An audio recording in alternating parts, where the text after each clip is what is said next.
Hello and welcome on विषयacademy.com। मैं हूं विनय सिंह और इस वीडियो में हम पढ़ने वाले हैं CSS पोजीशंस। CSS पोजीशन जो होती है आपके वेब पेज के एलिमेंट को पोजीशन देने के काम आती है, कस्टम पोजीशन देने के। Okay, and different different type की पोजीशन हमें CSS में मिलती है जिनका हम डिफरेंट डिफरेंट यूज़ कर सकते हैं। सो ये है हमारा वेब पेज, इस पर कुछ एलिमेंट्स हैं और ये है इसका सोर्स कोड। सो पोजीशन देने के लिए सबसे पहले आपको जिस भी एलिमेंट में पोजीशन देनी है, कस्टम पोजीशन, वहाँ पर आप पोजीशन प्रॉपर्टी का यूज़ करेंगे एंड देन यहाँ पर आप देंगे इसकी वैल्यू। तो इसकी वैल्यू क्या होती है, एक्चुअली इसकी 4 वैल्यू होती है। सबसे पॉपुलर जो है वो static, then relative, then absolute and last fixed. Okay, सबसे पहले हम देखने वाले हैं स्टैटिक पोजीशन। स्टैटिक पोजीशन क्या होती है, इसे हमने दिया है हमारे वेब पेज की हेडिंग में एंड देखिए रिफ्रेश करते हैं और कोई फर्क नहीं पड़ा, क्योंकि ये जो पोजीशन होती है ये नॉर्मल पोजीशन होती है या डिफ़ॉल्ट पोजीशन होती है। तो हम ऐसा कह सकते हैं कि स्टैटिक पोजीशन को देना और न देना लगभग इक्वल होता है। ये एलिमेंट को डिफ़ॉल्ट स्टेट में ही रखता है, ठीक है। और अब हम पढ़ते हैं रिलेटिव पोजीशन, ठीक है। रिलेटिव पोजीशन भी हमने हेडिंग पर दिया और देखिए यहाँ पर भी कोई फर्क नहीं पड़ा है। एक्चुअली इस पोजीशन को देने के बाद जिस एलिमेंट पर इसे दिया है वो उसकी नॉर्मल पोजीशन पर ही होता है, पर आप लेफ्ट, राइट, टॉप या बॉटम प्रॉपर्टी का यूज़ करके उस एलिमेंट को उसकी नॉर्मल पोजीशन से मूव कर सकते हो। और इस एलिमेंट को मूव करने पर पेज के बाकी एलिमेंट की पोजीशन पर कोई इफेक्ट शो नहीं होगा, ठीक है। बाकी जो एलिमेंट होंगे वो अपनी जगह पर बने रहेंगे। कैसे देखते हैं, अगर मैं यहाँ पर मार्जिन टॉप 100 पिक्सल देता हूँ तो देखते हैं कि केवल हेडिंग मूव होती है या पूरा कंटेंट मूव होता है। रिफ्रेश करते हैं और ये देखिए पूरा कंटेंट मूव हो रहा है, राइट। सो इसे हम कर देते हैं, फिर से इसे रिमूव कर देते हैं इस तरह से और पेज फिर से डिफ़ॉल्ट स्टेट में। अब मैं पोजीशन रिलेटिव के बाद दे देता हूँ टॉप 50 या 100 पिक्सल। ओके, सेव एंड अब रिफ्रेश करते हैं। ये देखिए अब ओनली हेडिंग मूव हो रही है, ठीक है। इसे मैं कम करके दिखाता हूँ 50 पिक्सल और ये देखिए हेडिंग केवल अपनी पोजीशन से मूव हो रही है और बाकी कंटेंट अपनी जगह पर बना हुआ है। इसे अगर मैं 250 पिक्सल भी कर देता हूँ तो केवल हेडिंग मूव हो रही है यहाँ पर और बाकी कंटेंट अपनी जगह पर बना हुआ है। ऐसा इसलिए हो रहा है क्योंकि हमने रिलेटिव पोजीशन दी है उस एलिमेंट पर। ओके, सो रिलेटिव पोजीशन देने पर वही एलिमेंट मूव होता है जिस पर हमने रिलेटिव पोजीशन दी है और बाकी एलिमेंट पर कोई इफेक्ट नहीं पड़ता है, ठीक है।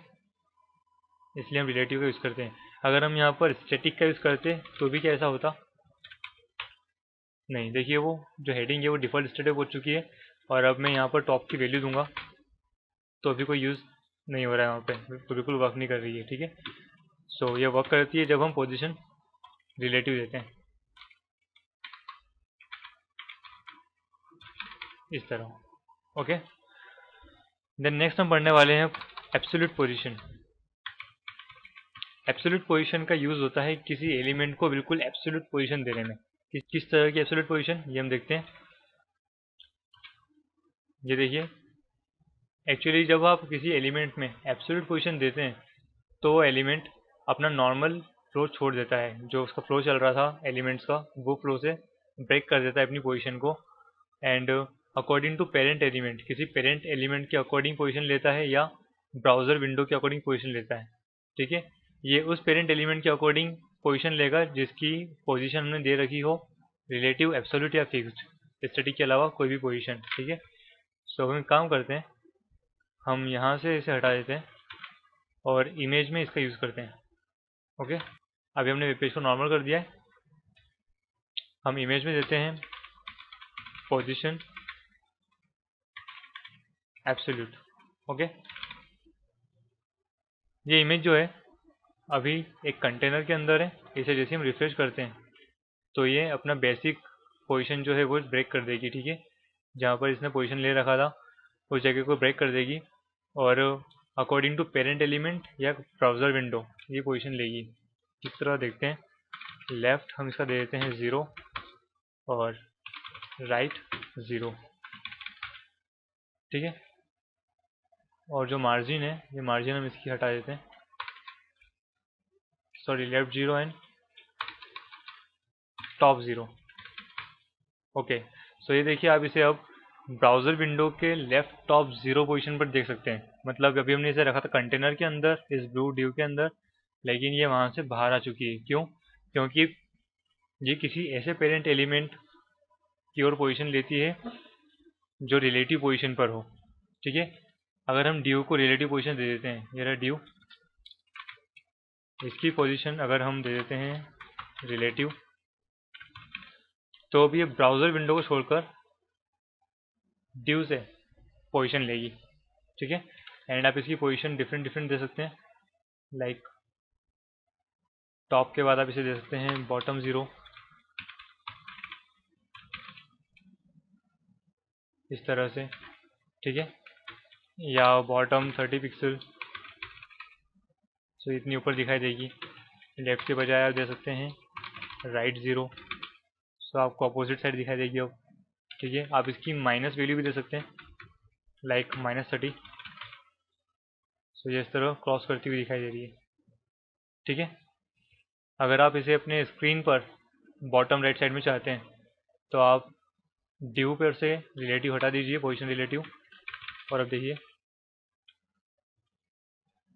ये हमें यहाँ पर दिखाई दे रही है स्क्रीन की बॉटम राइट साइड पर। ठीक है, सो ये या तो अपने पेरेंट ड्यू या पेरेंट एलिमेंट की ओर पोजीशन लेती है जिसकी पोजीशन रिलेटिव हो, और या फिर ब्राउज़र विंडो से पोजीशन लेती है। ठीक है, नेक्स्ट पोजीशन टाइप है फिक्स्ड। इसी पर हम फिक्स्ड भी अप्लाई कर देते हैं। इमेज पर पोजीशन फिक्स्ड। फिक्स पोजीशन क्या होता है, चलिए देखते हैं फिक्स पोजीशन क्या होता है। हम इसे फिक्स कर देते हैं राइट 0 और बॉटम 50% पर। ओके, सो ये हमें दिखाई दे रही है यहाँ पर। सो फिक्स पोजीशन क्या होता है, आप किसी एलिमेंट की पोजीशन फिक्स देकर उसे जिस एक्स या वाई पॉइंट पर प्लेस करेंगे वो उसी पोजीशन पर फिक्स हो जाएगा, और स्क्रॉल करने पर भी उस पोजीशन से मूव नहीं होगा। कैसे नहीं होगा, चलिए देखते हैं। यहाँ पर हमारे पास है पैराग्राफ, इसे हम इतना कर देते हैं कि हमारे पेज को स्क्रॉल करने की ज़रूरत पड़े, इतना कॉपी कर देते हैं हम इसको। ठीक है, सो अब ये देखिए यहाँ पर स्क्रॉल बार आ चुका है। अब मैं इसे स्क्रॉल करना शुरू करता हूँ, तो जैसा कि मैंने कहा कि स्क्रॉल करने पर भी उस पोजीशन से मूव नहीं होगा। सो अभी इसकी पोजीशन ये है, देखते हैं स्क्रॉल करते हैं। ये देखिए पूरा पेज स्क्रॉल हो रहा है, पर वो एलिमेंट वहीं पर फिक्स है जिस पॉइंट पर हमने इसे फिक्स किया है। ठीक है, जितना एक्स मतलब लेफ्ट या राइट की पोजीशन और वाई मतलब टॉप या राइट की पोजीशन पर हमने इसे फिक्स किया है, ये वहीं पर फिक्स रहेगा। आप चाहें पेज को स्क्रॉल करें। आपने कई वेबसाइट पर देखा होगा ऐसे बहुत सारे ड्यूज या एलिमेंट्स होते हैं जो फिक्स होते हैं अपनी जगह पर, और स्क्रॉल करने पर भी उसी जगह पर होते हैं। सो इस तरह डिफरेंट डिफरेंट पोजीशन का आप डिफरेंट डिफरेंट यूज़ कर सकते हैं डिफरेंट डिफरेंट टाइप के वेब पेजेस बनाने के लिए। Okay, so use it creatively. See you next video. Subscribe us, like us, bye bye, take care.